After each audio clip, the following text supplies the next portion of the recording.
if you're guided. Yeah. But there are misguided beings. And so what we also look to do is we look to guide the misguided beings. That's like called a lighthouse, right? So it's like you shine a beacon, you give an example, you set a mold and then a template, and then you say, hey, you know, this is a way to make it from where you're at into the next level of the ladder. Because the thing about the ladder is that, and that's why you always got to respect even the netherworld and all that kind of stuff, is because when somebody is ready to climb, the next step needs to be there no matter where they're at. But if you remove that next step because you didn't approve of how it was, because you felt like it was evil or whatever, what you're doing is you're not giving the beings that are in a step below that the opportunity to keep rising.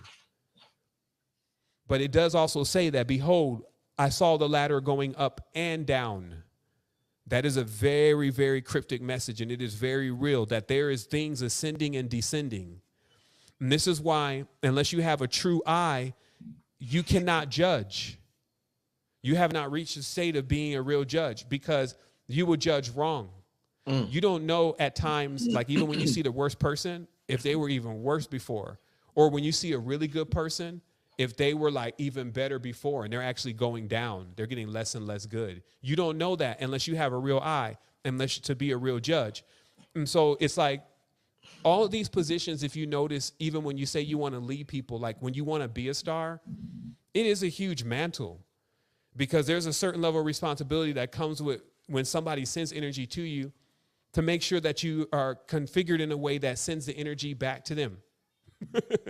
And then it's like because that's also how we're supposed to do, right? We build off each other, we encourage each other, but that has to happen in so many different dynamics. And when you have like thousands of people, millions of people focusing all on one person and filling that person with light, you got to know that that person can't hold all that light. So they got something else around them that is like a battery, like a storage container that will then hold that light for them. So this is how also the mismanagement of the financial system is conducted.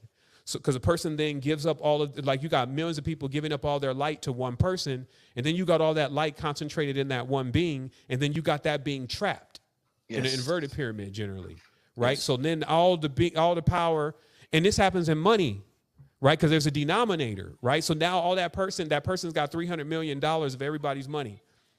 So like PewDiePie's or one of these guys, you know, the Mr. Beast, he's got $1 billion in 6 months.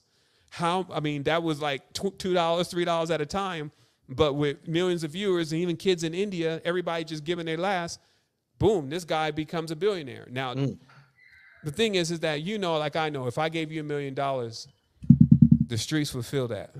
Meaning that you could literally go open up a little school for the kids. They'd be like, man, Brother Rich did it all. I mean, if I gave you $1 million and said, look, do something that's going to impact things, you know that that's quite a bit to go into to do something to impact, especially as resourceful as you have become, right?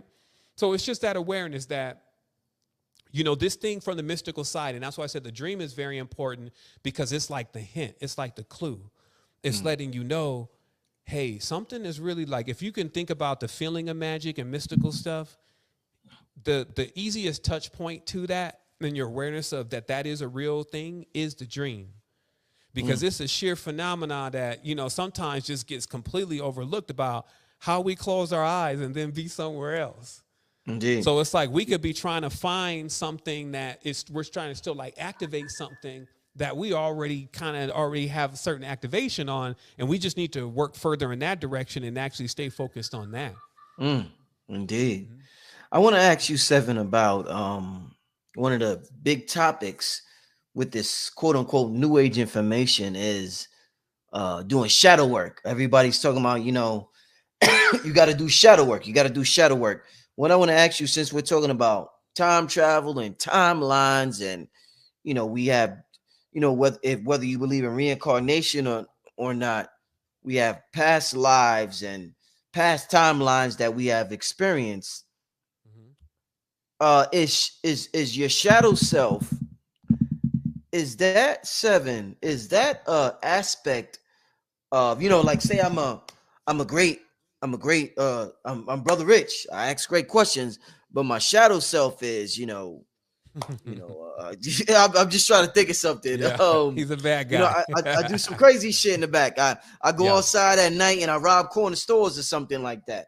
Yes. Well, listen to this. I know exactly what you're saying. So, you know, what this hold is up, Sevan. called Hold on. Let me just finish this point, Sevan. Okay. Well, maybe you do know, but I gotta say, I gotta let it out. Yes, You gotta yes, let for me. sure, I gotta sure. let it out. Excuse me. Is that an aspect of my former life that I haven't quite shaken off me yet? Like I got a new chance. I got a new avatar. I'm popping in this world, but I still got remnants of that former self. And that former self in the current life, I call that former self the shadow self. So the shadow self is really the former self that I haven't shaken off yet. And it's a remnant that I have to learn to shake off, but it's still stuck with me in this lifetime, my brother. Yeah. Okay. So let's just break it down for what it truly is. So this is like the term shed, right? Or shade, right? So all these are the words: shed, shade, shadim, shaddai. And this is all related to the shadow realm. And technically, if we can think of the past in itself as a shadow or a husk, then we can say that nothing ever goes anywhere. It just changes state. Yes. So when somebody's saying, let's do shadow work, they're saying that, you know, they need to basically, in a nutshell, bring a beam of light or a pipeline to things that may be forgotten. Because technically, the past is just roots. It consists of the roots of how we're standing, right? But there's a deeper level that I wanted to refer to in this also, and it's wow, like I was right on top of it here. Just give me a quick moment, but because what I'm getting at here is that. So when you're dealing with this other self, and if you're thinking that there it is. So if you're thinking that there's this other pole to you, you're kind of like misunderstanding the organism in itself and how it's designed. How it's designed is this is why they have like a black snake and a white snake on the Kadesha staff. And I can tell you, you're not the snake, but what could happen is you could become the black snake or you could become the white snake.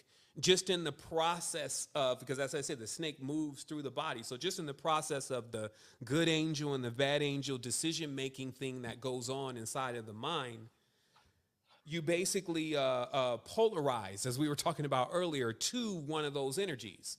And if you spin, which this would predominantly happen for most people who have not found balance, and many people have not found balance. So you would basically be living in one of your serpents, one of your poles. You would be living in one of your poles. And then what would happen from there is you would have this antithesis, right? Because it's like now you're something that you're not. You're like instead of being the rod in the center of the Caduceus, instead of being the Sunshumna in the center, instead of being the leaves are on the side. These are the ones that steal the ideas through polarities. Because good, man, when you really listen to what good be having going on, it's pretty much equal to bad, but on another spectrum. They are like juxtapositions from each other. Yeah. And technically, they can be utilized in their oscillation flow. And that's why I say if your aura is spinning in the proper pattern, then these two are working together like a singularity. But most of the time, because they're also symbolized as the snake legs. It shows the abrasax. Right, is the snake legs. So this snake legs is constantly having the quarrels with the two pillars, the two Jachin and Boaz, the white and the black, constantly in this quarrel with each other. And we call that walking. So, and then one stepping out in front of the other. And then so on another layer, the riders will ride beings that have that kind of energetic. Like, it's like if you run on combustion and conflict, God will make you his footstool, basically. He will ride you like a chariot, these different entities that it's kind of like we be riding on a camel or something, or they ride on a human. Look, let me show you. Here's another one right here. So this is Cassiel, who's Solomon, right? That's Saturday. Okay, now you see the pyramid, the pentagram is broken. So generally in that inverted magic, the pentagram is broken. This is, again, it's severity. So what I'm saying is that let's look at it again. there's an ancient stories already going on here, because remember King Solomon, Queen Sheba, you know, them controlling time, you know, Solomon and his magic, the major Gomorrahs, the lesser Gomorrahs, interrogating stars or angels for their names, and the demons that bind them. So somebody has already been mining basically earth for this knowledge. Because if you think about it, it's not so much as even doing this. It's being aware that it's being done. And you see what I mean? Because there's a big level to the, you know, when you can see certain symbolism and you're not being fooled by the symbolism, or when something is said, you hear exactly what is being said. And in that life, you're in the real world, if you may. So you may actually be here with everybody else, but it's very similar to like you go on a DMT journey on a bus, sitting right next to another person who doesn't know what's going on, like doesn't even know that you've taken this stuff. And you feel all of this power in your body, and you go to all types of places in your mind's eye, but this dude sitting next to you doesn't feel anything and doesn't know what's going on. And this is how realities are actually aligned with each other. So there are things that are more closer to this reality, things that want to actually be in life again. Like, we have to see that Earth is such a gift to be here, because it is such a beautiful paradise. Like, when you really have the opportunity to dial out of the madness and really see this space and see what has been achieved so far, it's on the most excellent level, right? But if that can get all the way to a point where a person cannot even realize that anymore, that just lets you know the level of maturity. And that's why that you would need to have in order to really get out into the open sea. Because think about it. If we on this planet and this is happening, there's still, people have a lot of freedom. Like, you can go and educate yourself. You can go and treat. You can go do a lot of different things, right? So you have a certain way of managing your being. But imagine that so it's just like if you have all that, but you don't even realize what you have, and you just downplay it, and you're just like, well, you know, that's not really a lot.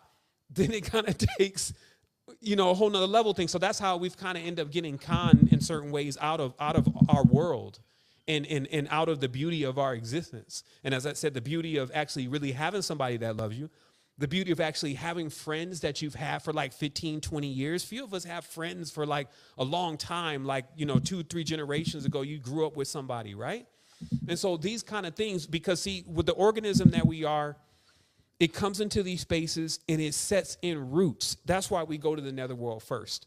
That's why when you look at the true level of the Kemetan knowledge, you see the Kemetans as actually Nagas coming forth by day. And when you see the picture, you see them walking out symbolically out of a hole in the ground as a dark shadow into the daylight.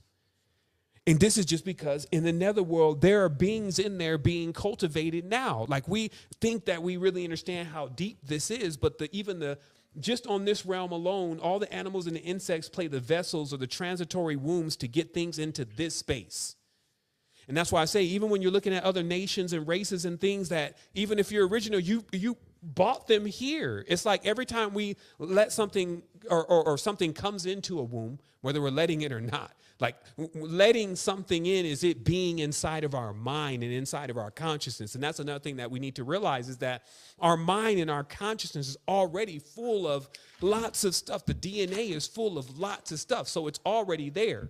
So our ability and our procedures of how to handle that awareness and how to handle that consciousness is really the matter at hand. Because when something triggers, as we're talking about, when something triggers one of those serpents, the mother, have to know that that is strictly about whether you can still implode your blood. Mm-hmm.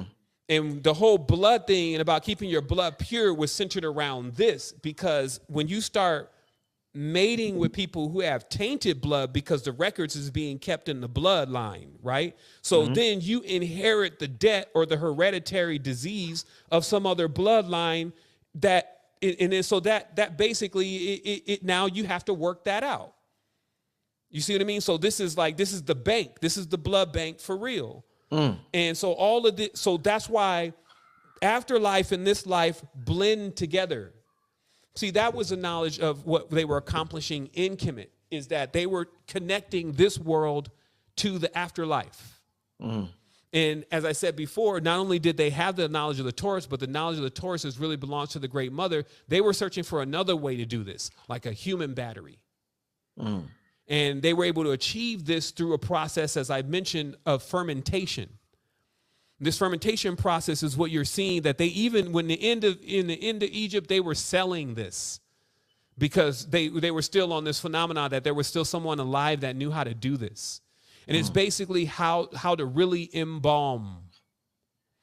So embalm is the servant of Baal. Embalm it has the responsibility of preserving the vehicle inside of the physical reality enough to where you can still use your physical vehicle, but you're also already passing to the afterlife. And in the event that you want to manifest back into the physical reality when using this method, you need to basically absorb prana from the air. So that's where the cats came in. Because the prana from these cats, well, that specific breed specifically, it's like a battery for a mummy. This is why they always buy all these mummy cats all around. See, this process, again, is like when you understand trade secrets, skill craft. Trade secrets are things that you figure out over time with your family and you never share with anybody. And it makes you wealthy throughout ages, thousands of years. And so these first skill crafts were fermentation. Because learning how to preserve something, including the soul, was very valuable and the most valuable thing. And that's what alchem is, alchemy, how to basically preserve a soul and reanimate the soul. So you can extract the soul. So when you look at the body, so it wasn't like that there wasn't directions. You just had to look at them. But the body is an alchemical vessel that when you can feed it the worst things and it can make life. So you can feed the body like even crap and it will produce a seed germ like semen. So there was automatically this notion for anybody that didn't know about how it worked already that it means that the way that the body is designed, that it has a way to turn dirt or things that are meaningless and nothing into gold or something that can actually create the highest level of that thing. So then what was looked at was the organs themselves and how they were shaped. And this is when they started making, I think it's called the limbics. It's basically the bulbs that you see in the alchemical workshops. Because those bulbs are exactly shaped like the pancreas, the spleen, and different parts of the body for them to be able to basically continue this external process of creating life. So do you know where this came from, though? It came from Kemet. And it was Thoth doing this. This is why Thoth is every god that we know in the Matrix, including all the bad ones. And, you know, a lot of folks be like, come on, you ain't seen peep out Thoth yet as the jackal? Everybody knows Thoth is the jackal in the real ancient societies. And if you don't, maybe the joke's on you. Jack's in the box. Dun, dun, dun, dun, dun, dun, dun, pop goes the weasel, meaning that there's so much jokery going on into reality. Did you ever see how the comedians play a specific role in the reality? And if you notice, it is a very occult role, but most of the comedians be staying broke like the whole time. And even the makeup of a comedian is like a bit interesting within itself. And what all this is about is this is about entities. This is about genetics, right? And then your ability to actually be able to still be aware that even when, you know, and this is just a little advice to the youngsters, it's like when you're choosing somebody to be with, be mindful of their genetics. Like really see that some of those traits that are offline, you either need to be in there and ready to go ahead and be doing that work, or don't plan on ascending for a few lifetimes. Because when you blend, you're then going to need to, that's why we became the cure, my God. We became the cure because when anything blends with us, see, the symbol of us is when you cut us, we heal. That's a symbol of a God. So some people's blood is even more so like that. So if you bled with their bloodline, it would be like you would be healing yourself over time by just keep breeding with them. You see what I mean? So that's why I brought up before about the G5 haplogroup of the pretenders on the Israel side of things because their haplogroup shows that their chains are broken. And this literally means that they would be mentally in such a they would be more concerned about all of this than we would. They would be so like trying to control everything and trying to control everybody.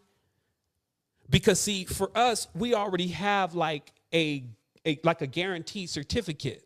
If you can still care, this is the signature. It's like, so what is it? Is it the color? No, it's whether you can care or not. It's whether God has hardened Pharaoh's heart, which is a system of magic. Imagine, so what God proceeds to do the next day is kill the firstborn. But Pharaoh wanted to let those people go, meaning if you understand the story, Pharaoh wanted to let the people go, but God said, no, don't let them go. I'm going to make you not let them go so that I can kill everybody, all the kids in the morning. What is this? And that's what I'm saying. If you believe those kind of narratives, and they're not saying that there is not a purified version of the seraphim and the cherubim. There's not a purified version, but it ain't nothing about what they're talking about. They actually have made a physical story out of something that is really the true Temple of Solomon in itself, which is this. And their holiest of holies has been breached. That's why they call it Freemason. The Freemason were a group of entities, those ones that came off the moon, the ones that came off the ark. Now, when I say they came off, they're still in there.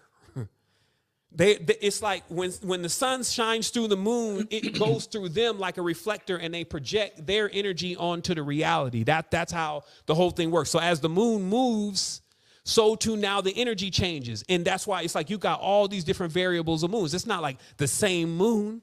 That's why the ancients, the beaver moon, the deer moon, they got different names for these moon cycles because it's like an archon. When the moon is moving into a certain degree on the parallax, the archon is actually being enlightened and spraying its light into the planet, but they're stealing the light from the sun. You see what I mean? In that technically. And this stealing the light from the sun meaning just abusing the youngsters. You know, youngsters go in there like kind of like what they would even do in the football with the Nephilim or the NFL where they got like the young cats come in and they get hit. You know what I mean? They trying to get him all caught up. And so it's like, it gets weird on earth. You see what I mean? It becomes cliquish. This is the other thing. It becomes, see, the frequencies and the spectrums themselves, those become the clicks, right? And so that's what I was saying before that. If you're a being that you can get to the center and you're not polarized and thinking that this fake ass character based on what real is really you, and you solidifying it at like, yeah, I'm this.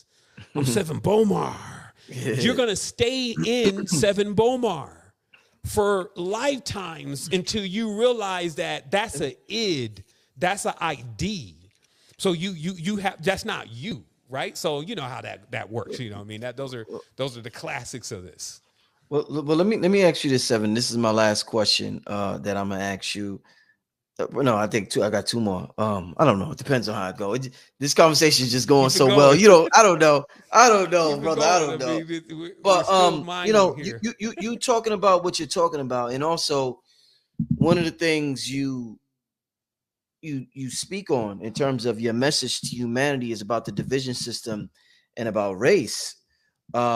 Like I said, I like to use this ancient knowledge, and you deal with polarity. I like to use this ancient knowledge to teach us in modern times. You know, in terms of the melanated people on this planet and what we've been through. And politically right now, you can see, you know, in terms of politics, you know, melanated people want reparations. What I'm thinking about for what has been done to us, I'm thinking about spirituality and what you're talking about and us being characters down here. Is it possible, Sevan, that in another timeline, in another life, a melanated person might have been a slave master who was whooping on a melanated person, and in this lifetime they may have experienced the incarnation of a melanated person? So what I'm saying is, in one lifetime we're the person we don't like, and then another person lifetime with a person who, you know, the opposite person, and we're asking for something or we're preaching about something, and the same people that we are preaching against is the same person that we were in a prior lifetime. And the reason why I ask this is the last thing is because some people say that depending on your amount of melanin, you can't leave a certain dimension. You can't leave a certain plane. Your ass is stuck somewhere. And that's where the hatred and jealousy come from. So I'm trying to figure out, does dark matter consciousness, could it incarnate it to anybody? Or does only certain people get this material?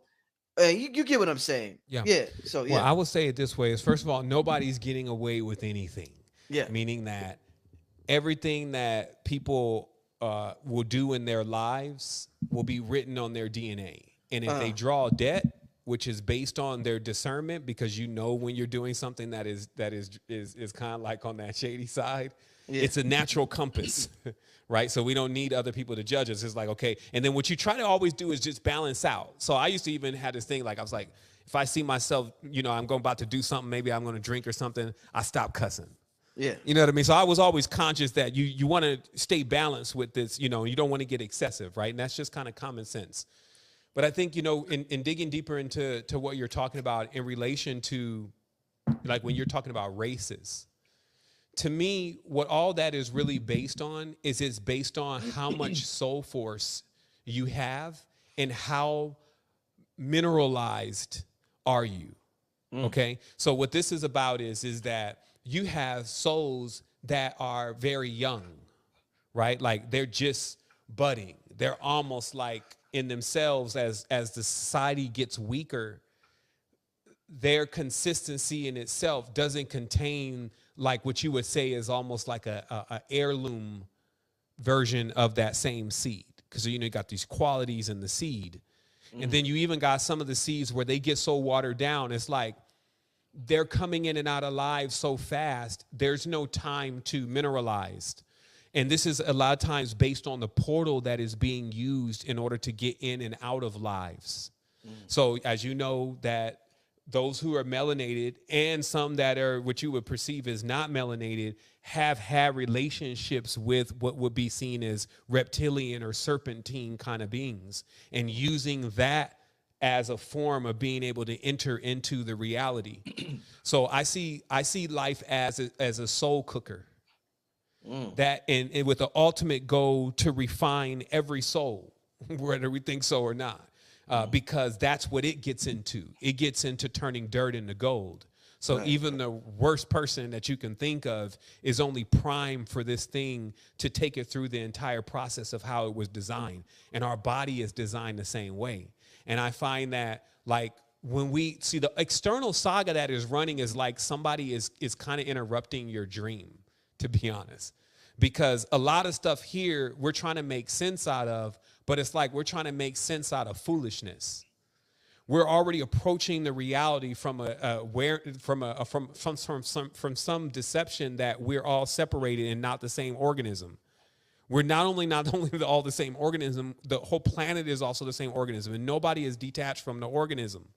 So then when we start creating this, like, well, these are phantoms and these are vampires and ghosts. Yeah, those exist too. And they very well be one. But if they're on Earth, we all know in occultism, for anything to manifest into the physical reality, it has to contain a certain amount of energy, which kind of brings it above the classification of ghost or ghoul. Now, as I said before, still though, this person could have been a pig before. Because those are transitory animals. They could have been sheeps. Like, if you didn't peep out, a lot of the genetics, even within the Arabs and the Israelis, is that of the ancient, what you would say is a sheep, and the ancient, what you would say is a goat.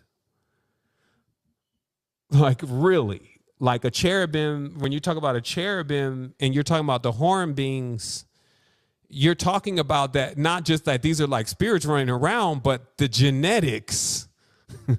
These are the jinn that were put into the wombs to create the first fathers and mothers of these people. You see what I mean? That's why when you look at the stars, most of the stars line out to being animals, right? Like this is a dove, this is right. Don't we have other things like sextants and compasses and all that kind of stuff. Why is most of this animals? And it's because the animals play a gigantic role in this, because it's the animals' wombs being used. But this is why they kind of missed in the whole Anunnaki story. They explained that these Anunnakis, they went into these animals, but the old ones. So like the old ones were larger. So they basically copulated with everything that had a womb. Okay, that's why this thing is so crunk, because then when they copulated with everything that had a womb, the offspring from that were what they call the monsters, the mighty men of renown. It's just because their attitudes. So then but mind you, the masters of these matrices already be knowing what they're doing, because they're literally first mixing up a strong batch.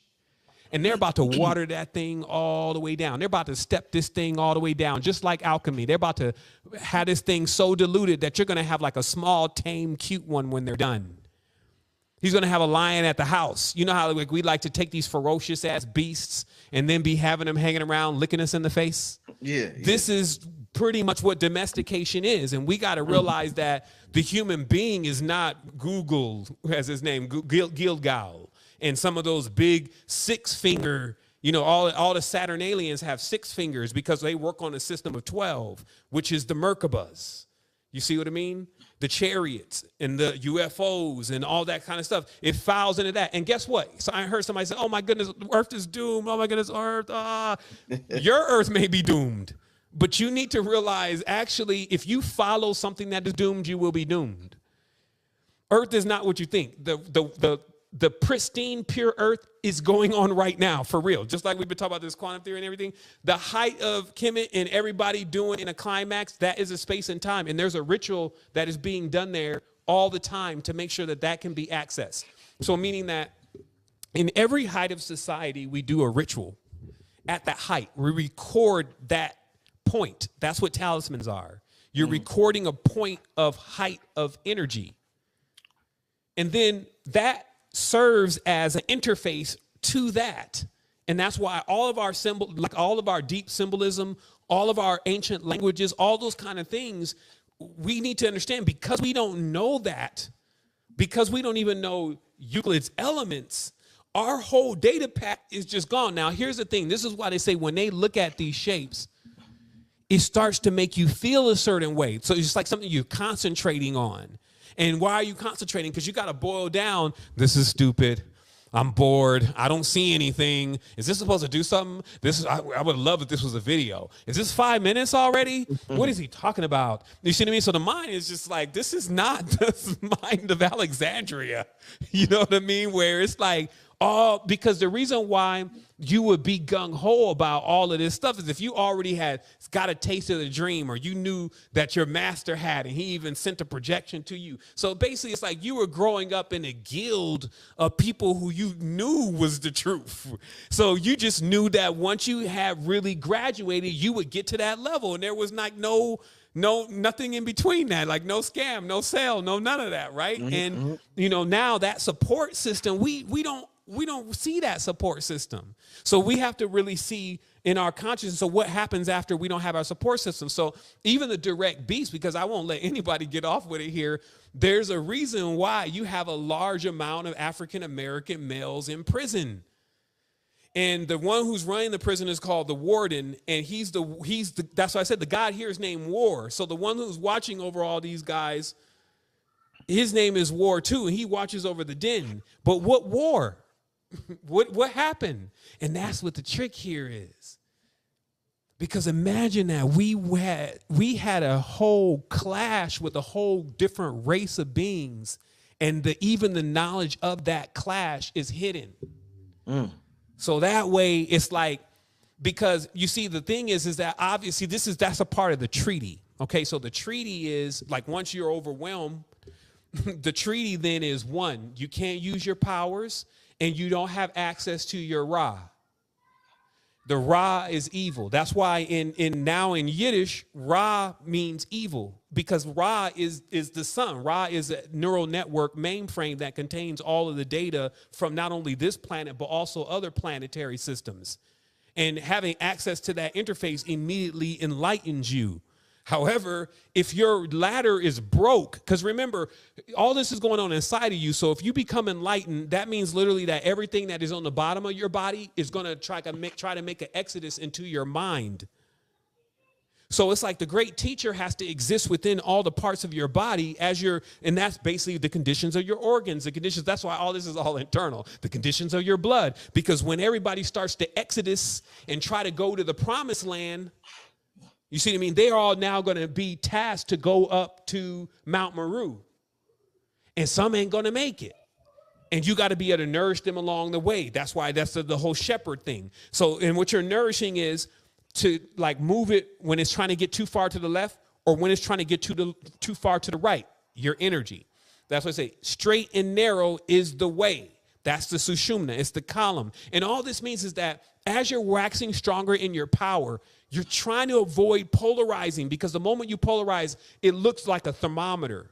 So imagine your spine is a thermometer, and that, you know how that red thing goes up? That's Kundalini. And then when your degrees is going up, which is what they call the levels in the systems of knowledge, as your degrees is going up, you're rising into the degrees. But if you divert for one moment, it changes your pressure and your temperature, like your temper, your temperament. And this is why humans get siphoned all the time. It's like basically like they never charge up, because they're always getting siphoned for a little bit of energy, which comes out during the duality, which manifests as the pole shift within their body that is turning them from even more acidic. And then they basically leak the energy into the space, into the ground. Because it wasn't, again, like some people are like, yeah, they eat our energy. Remember what I said, there's more energy than you can take, than you can handle. Energy is not the thing here. It's control. Emotional control? It's control. It's remote control. Ooh. Emotional remote control, where that's what marketing is. It's to be able to pull on the strings or the chakras of the person and play them like a lyre. This is good stuff. This is good stuff. You see what I mean? And with the tones of the lyre and the beating of the thimble, this is good stuff. And that all that is pulling the chords, right? So then it doesn't. But see, notice how it's weird, because if you get played, then your first reaction is to shut down that center. Like, okay, I ain't gonna get played like that no more. And then what you're literally doing is you're basically putting up a sign at that part of the body and saying closed, which would be probably accesses to ventricles in your heart. And where you can get the real feeling. That's why all the brain tissue and all that's around there. But all that's closed. And then obviously when it's time to send some neuron and some information down that channel, it's deadened like lead, which is the opposing force of Saturn, right? It's a bullet. It's an L. It's a gun. Right? It's not an electron. See, an electron, Elohim is an electron. It's the penis. It spits an electron into the woman. Okay, that's Elohim. It's 90 degrees, because when you bend two mirrors together at 90 degrees, the mirror allows you to see your real self. See, when you look at a mirror right now, you're seeing opposite self, right? So how do you see the true you? I got a mirror in the bathroom. It works just like that. It's a 90-degree bent mirror. So when you look at it, you see your actual self through your own eyes. Because you're most of the time not running around looking at you. You're running around looking at the opposite of you. So this is why opposites attract in a broken world. I mentioned this yesterday. They say opposites attract. Yeah, in a broken world, because just like I said, when a magnet already breaks and the male splits from the female and they're no longer in the same organism, opposites will attract in that kind of space. So you'll get a healer with a killer. And while some people think that that's great and fine and dandy, because at least, and as I was mentioning, that they then romanticize it, like, and then the healer, you know, she tames this beast, and you know they'll go through all this, and he cried, and they had lived happily ever after watching Notebook. So we romanticize everything, but truly, it's going to be a very traumatic experience for the healer, not the killer. And so there's this aspect of reality. No, it's not. But that's why it's like also, see, the thing is that they be alkaline. It's like, wait a minute. It's not alkaline. It's pH balance, because acid can be bad. Acid can be good. There's no such thing as good acid, brother. There's no such thing as good negative, brother. You see what I mean? So it's like, well, wait a minute. Let's start with a pure language then, because that's what we're really talking about. See, English is a broken language. English, if you was trying to communicate something, you would basically only have half of it in the first place with English. And again, we communicate to ourselves with this language. So we built an eidolon from this star. So English is a star language. All the language is a star language, right? But it traces out a specific pattern in the sky. This is important because it's like if you trace out that specific pattern, that's the stars we're working with, and the rest of the stars we aren't. So that's the data set. When we trace out certain stars, which you call letters in the sky, and then we manifest them into these words, but you skip all of the other stars, your program that you're going to be using is just only going to be about the story of those particular constellations. And that's why we have this 7 days and this kind of stuff, because it's just about these specific 7 stars. You see what I mean? And then every single day of the week, we serve the ritual of continuously enlivening these 7 stars. And these 7 stars are also in our body. Right? That's how the chakra system is laid out. The chakra system is also corresponds to a planet. So then it's like, but at some point, a mirror is shown to us, and we get into this external worship rather than self-worship, if you may. And then self-worship is actually where you go in your body and you really set things straight, because you do know that, like, if you're a very passive, kind of naive person, things will run over you inside of your own body. Entities will be all up on you trying to run your life.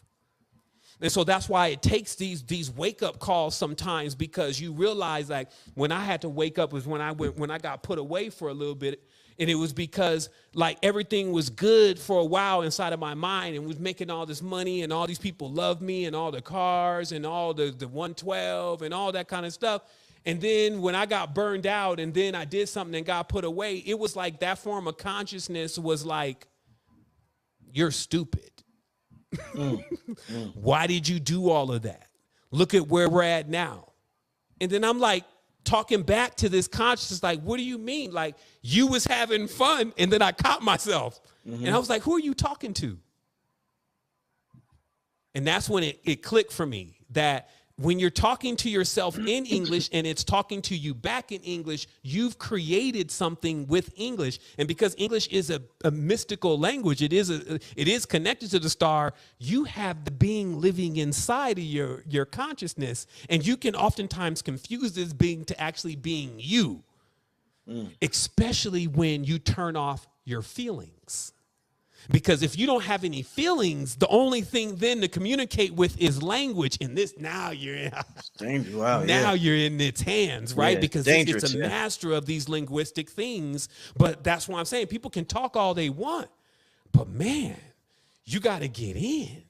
And you know what I mean? That's where the transition's happening. And so for me just continuing to go in, not just delivering the message, that's why things get a little crazy for me, because I got other dynamics. Like, not only we're inventing stuff, we're helping children in inner cities. You know, we're bringing STEM and getting them, make sure they're up to speed. You know, we're building other platforms. We're making sure that we're ahead in the future. You know, we're tapping into the neural networks to see what is the depth of what kind of knowledge is already available when you actually tie thousands of minds together and get them to collaborate and see it.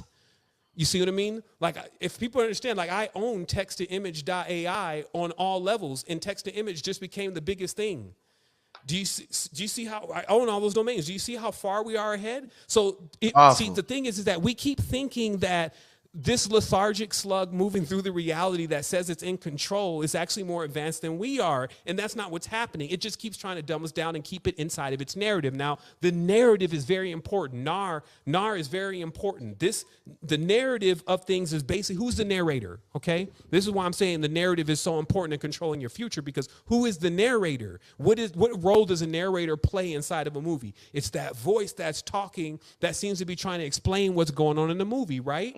So what if I told you that eidolon that was created through the language that you've been genuflecting with yourself with is most of the time in a negative level, the one that's telling you the bad things is actually created from the very linguistic system in itself, and actually playing that role of the narrator until you be like, look, man, I got this, man. This is my story now. This is why when you're dealing with a narrator, it's always about them, they. Right? Which, again, there's times to talk about them and they, but they always get that name because nobody can really completely identify them, because they can be in anyone. Right. And that's what the Agent Smith is in the Matrix, is like it can hop into someone. You can see it in your girlfriend. You can see it in different things. At the moment that a person relinquishes control and assumes the program, they can actually be tapped into by the corresponding wavelength, which generally be within that wavelength of conflict and confusion and the myriad of ways that it can actually manifest in your life, which we call minion behavior. This means that there are so many disincarnates. See, a disincarnate doesn't have a body and works for other entities. This is what the real troll word comes from. And these entities, their job, because they work in a hierarchy. It's like a military. So a standard warlock will have like 500 of them, maybe even 1,000 of them underneath him to help him carry out his deeds. Meanwhile, everybody gets their ass kicked when they come in and report, and they haven't reported disruption. So this is the hidden world of what they say, that the inverted. See, so what was discovered is that the other issue with this world, and this is why they show the sun and the moon. The other issue with this world is, in order to make this afterlife manifest, there needs to be certain type of mechanics, and those mechanics get real spooky. Like the nightshade side of things, which has to exist in order for there to continuously be a reflection off the light. Because see, the ocean in itself is a big mirror, and it's reflecting all the lights. You see what I mean? So not only is it the light in the sky that's reflecting off the thing, this thing is just a big ass black mirror basically. Yeah. And that's why the mirror magic, every single thing in modern magic is all about a mirror. Because it lets you know that at a twinkling of an eye, there could be a juxtaposition between the character that you think you are versus the character in the mirror. And this is why they always show the character with one eye. Okay. And that's a one-eye character actually just means like the character on the other side of the mirror, which is actually what your question was about, right? It's like, okay, so what about this other character? That other character exists when you don't have balance. And I guess I'll finalize that question since we kind of close up the container. Man, Sevan, man. This is what I want to know. I want to know, what the hell did you do during that break? Because you came back and you on fire, brother. I told you, it's like running track. It's running track. It's like serious. Like I was already primed and everything. I took my breaths and everything, and then we came over whatever the top of the hour was, bro. And you wasn't there, and then I start kind of making up excuses and everything. And I was thinking like, man, I hit an alarm too. Maybe he was just trying to get some sleep before this or whatever. But so it's okay. So even what I'm doing, you know, I do make it look easy because I've been doing it for a long time, but it's an energetic thing. It requires me to actually go into a wavelength that I'm not. How can I explain it? It's almost like I'm not touching myself. I'm not actually like interrupting my mind and my consciousness. If this thing goes well, if it doesn't go well, I'm pretty much checking every stanza of what I'm saying to authenticate it and make sure that it's accurate to the previous thing that I mentioned. So in that way, it could also be very robotic, but it's just basically making sure that the truth in itself stays in alignment with what everything we've said thus far. So it's like a self-updating system. Like, okay, if we're coming out of alignment here, because when you're in a paradox, there's a Biggie Smalls here. So I got to even be able to explain that, but in a way where, like I was saying, hey, it's more like we're all working together versus when we're doing different poles and we're not working together, to understand how positive and negative can work together. Because other than that, most people can't conceive in their mind how two opposing poles in the same field could actually move together. You see what I mean? Without one of them becoming positive or one of them becoming negative. And so to me, that's also what's up with the reality. It's like, I'm not trying to become a woman. So meaning that the whole thing with the whole conscious community and things like they be trying to do to men and try to put them into this thing like you haven't tapped into your divine feminine and blah, blah, blah. You need to become more sensitive and blah, blah, blah. It's not exactly like that. The most important thing is for you to actually truly be who you are. And if you're trying to force somebody to be something that they aren't, or you're trying to basically change a person's path, this is how a person gets off their path. So for me, it's more important to describe such things that I'm explaining now rather than insist that everybody needs to do them. And then in my personal life, if a person is looking in and you're a stickler for detail, when you see what I'm up to, you see what I write, and you see how I do it, you may see that mark of intelligence if you made that mark of that. I can afford to put this person in my cabinet of curiosities of intelligence, meaning that I can vet them and say I can at least listen to some of the stuff that they're actually saying because it would be valuable to me. Right. So that's what I constantly make sure that I'm doing in this position, because when I got into this position, it wasn't something that I was wanting to do personally. Like, I'm going to go and be a teacher. It was something that I was told that I have to do. And I thought that it was going to end a long time ago, because I thought I was done talking a long time ago. And now I will say that regardless of whatever happens with me, the Matrix, the Resistance, the whole nine, as long as there's some wax still and we got some recordings, everything that I already need to say is generally encased in every single one of my videos. Like, I always make a summary of the entire cosmos by the time I'm done with any video that you listen to, right? So for me, it is like I'm repeating myself, but in a different way. And I'm agreeing to stay in whatever grade this is until I get that next upgrade. Like, yo, okay, now it's time for you to move to the next stage. And while I'm here, I try to learn as much as possible. And I learn a lot. Every time that I think about, man, you was going to leave, and think about it, you wouldn't have even learned that, and you would have needed that experience. I can see life as being a great teacher of experiences, right? But you got to throw yourself into it, and you got to challenge it. And so what I do is I challenge gods. That's the first thing I go at. Like, I go at what I think I believe in. And so I realized the other day, I thought about this. I said, man, if I don't even believe in God, how can I believe in people? And I sat on that one for a while. And then that all too familiar, very powerful voice, but so quiet, came in and said, because you believe in yourself. Like, we got to understand that the belief that you have in your brothers and sisters is directly tied into the belief that you have of you. So if you start writing them off, you're literally writing yourself off. This is really like that. It's like it is very counterproductive for the growth of your DNA to deny it and to actually be disgusted by it and not want it. And I believe that we also have to realize, even as a people, melanin people, when we're making others feel that way, right? Especially people that we even could say is our friends, right? Because I got friends that are all from different parts of the spectrum. But even in some cases, like, black folks will make white folks feel like that, basically, that they shouldn't even be here, that they shouldn't even be alive, that they shouldn't even be created, that they're not even real, that they're ghosts and phantoms. And you got to just think about just that from a whole nother dynamic about the kind of person that you are. And if that clicks, if that ever clicks, it'll also click to you about the Bible and God killing up everybody in the Bible, how anybody that does anything like that, they should never get a pass. You should never be able to kill babies and get a pass. I don't care who you are. Like, on the last days of whatever, we'll meet in the sky then, and we'll go at it in, and that'll be the whole thing, because there are principles to life. And that's why I say love. You know, it's love. It's the Taurus. There's a principle to love, and it's pro-life. Why wouldn't it be? Right? If it wasn't, none of this would be here. If it didn't reach out to give the gift, something from nothing, the impossible, we still don't know where the first thing came from. It's impossible to figure it out. So that kind of force, if it didn't reach out in initial gesture, you try and tell me that ain't the most powerful thing is to give? That's why I say, hey, better to give than receive, my brother. Because if you can give, that means you're in the control point. And that's when I realized that this sovereignty thing was a big deal, because there's only a few of the gods that are sovereigns. And that was the whole concept of the Wujra Quran and the sailors, that they were all sovereigns. Sovereign was an actual term that you would receive when you reach a certain stage of actually being self-substantiated.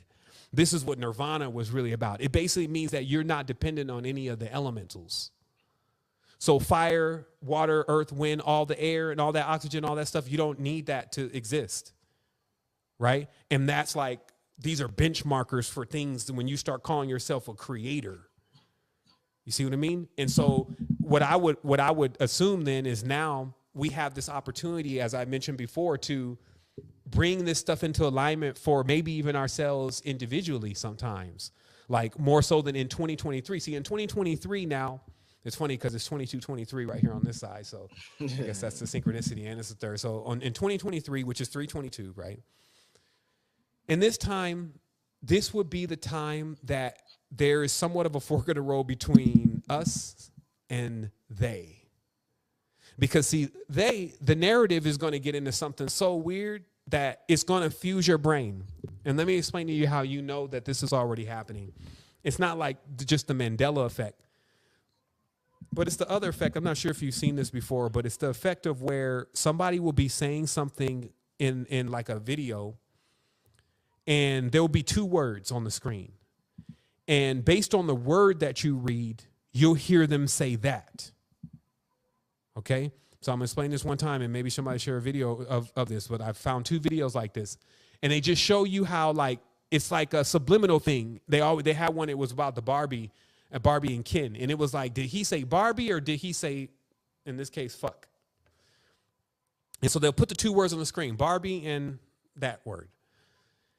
And then every time this part plays back, if you read one word, it sounds like that in your mind. And if you read the other, it sounds like that in your mind. And these words are nowhere near alike linguistically. Right, right. What is that? It's a back door. It proves that there's now a back door into the consciousness. I call this the yeah, no.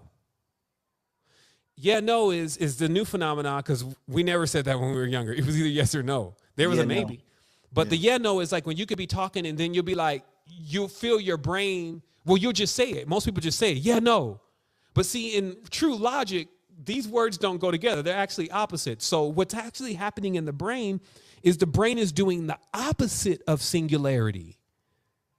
It's fusing down. It's basically what would happen if you took 2 positive wires and you just held them together and right. So I'm just giving you some awareness here that this is what you need to be aware of this phenomenon, because in 2023, this is how people start basically being tied into the narrative of the scarcity and the CDBCs and all this kind of stuff, rather than completely seeing the huge opportunity that is readily available within generative everything. So whether it's generative technology, whether it's generative holistics, the generative component of life is at its highest level. We have tapped into the regenerative components on all levels.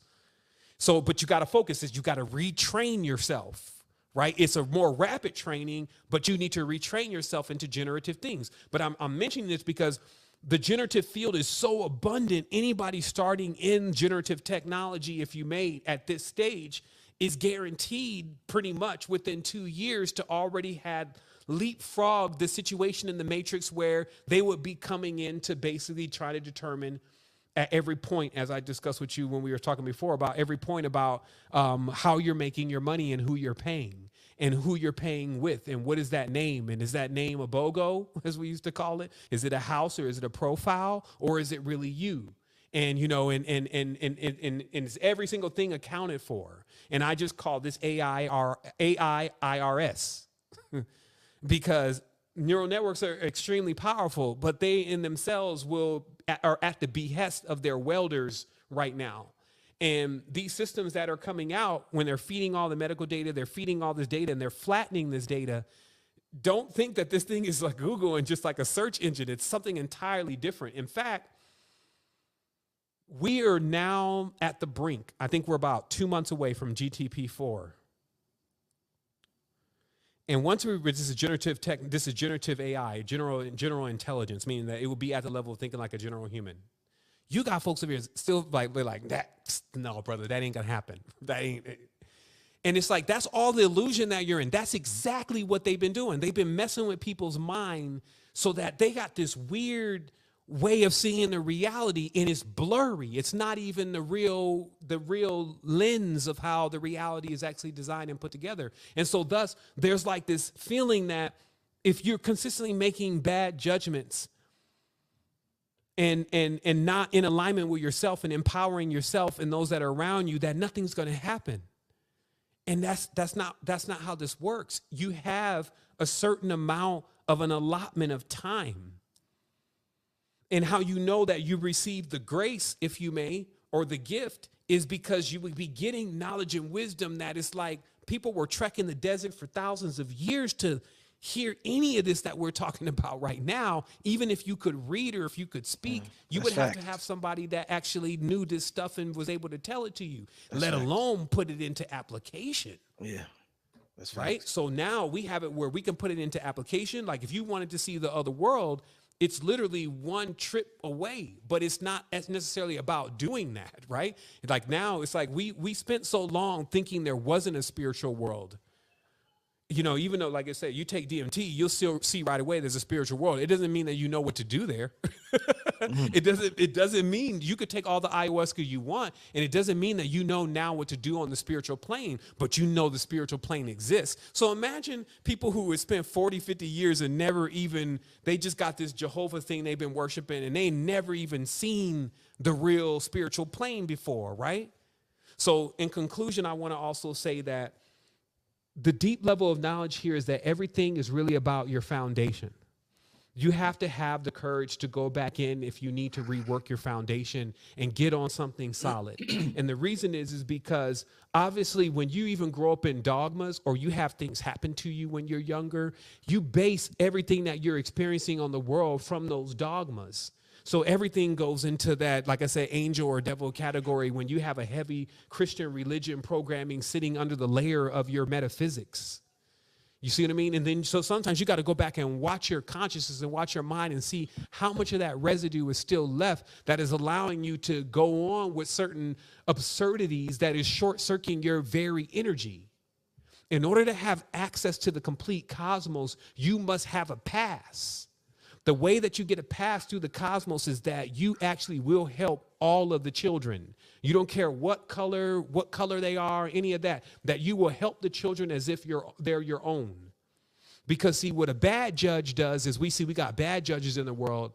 They judge the children and like they're not theirs. Like they'll give a young cat 20 years, but he'll never give his son 20 years. So he's not treating that child like it's his child.